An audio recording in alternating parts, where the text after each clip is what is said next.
último.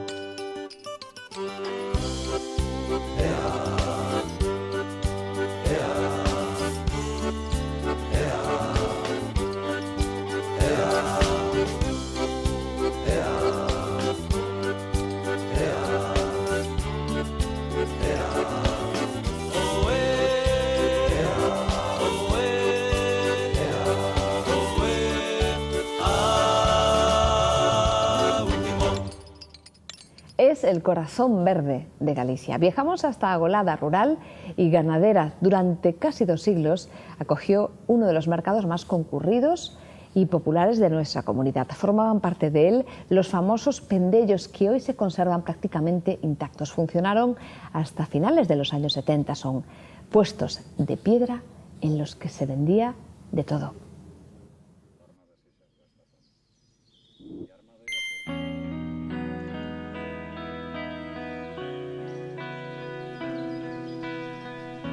Un paisaje típico de las dehesas extremeñas, pero esto es Santandré, en Agolada, el centro geográfico de Galicia. El alcornoque, especie típicamente mediterránea, se mezcla aquí con las carballeiras atlánticas. Este árbol se cultivaba en el Valle del Arnego por el corcho. La pela de los árboles se realiza cada 8 o 12 años. Estes bosques basicamente sempre tiveron un uso desde hai moito tempo, uso de extracción de cortiza, non? Desde sempre, incluso había unha economía, cada 10 anos, era a quenda de 10 anos, unha empresa que, bueno, máis ben as empresas portuguesas as que lavaban ese control do mercado, non? Nós pretendíamos, incluso pretendemos que aquí se poida facer algún tipo de, digamos, de levar ese produto, que é un produto valioso económicamente, leválo un pouco máis próximos a facer unha clasificación en origen, que é aquí nesta zona, e poder controlar un poquinho máis o mercado da cortiza, que é o que producen, o que dan as sobreiras, non? A través dos cortizos para as abellas, recuperación dese uso tradicional apícola, e tamén dos usos, bueno, de cortiza para os diferentes usos como para moer, para taboleiros, para todas estas cousas.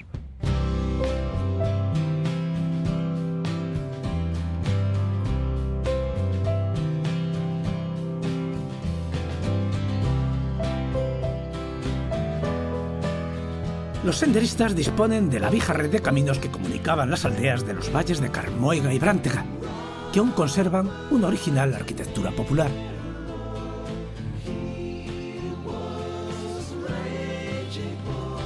Las casas de labranza del Deza son grandes, con muros recios y patios de trabajo.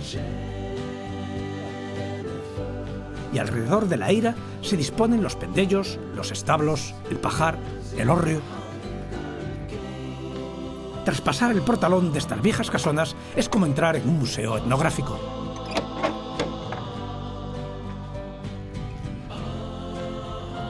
Muchas aún conservan los viejos aperos de labranza.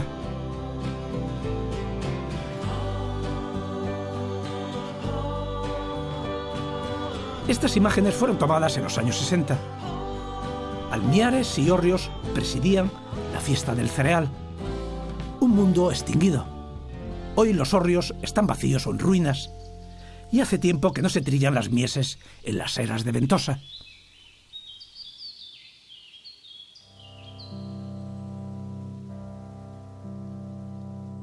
Agolada es el corazón de la Galicia verde, rural y ganadera.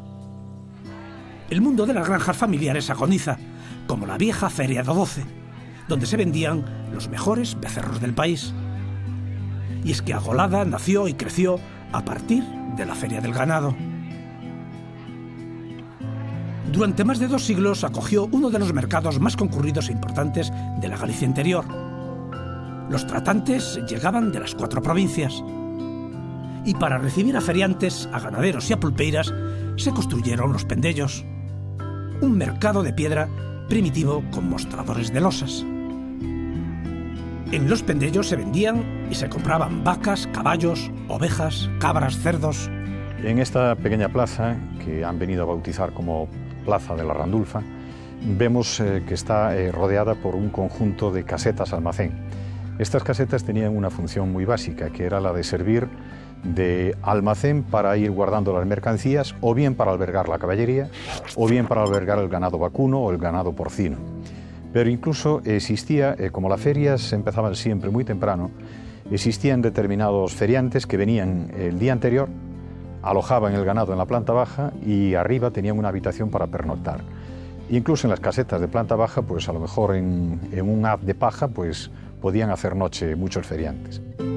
Los Pendellos de Agolada son uno de los pocos mercados antiguos de Galicia que se conservan casi intactos. La mayoría son de propiedad pública y funcionaron hasta finales de la década de los 70.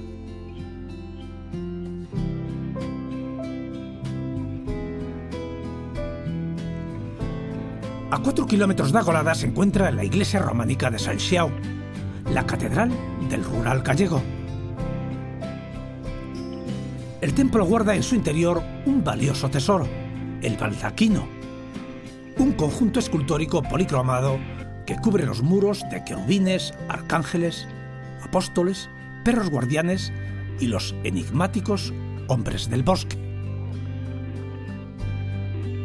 Los trabajos de restauración terminaron en el año 2003, dejando al descubierto la policromía de las esculturas y los frescos.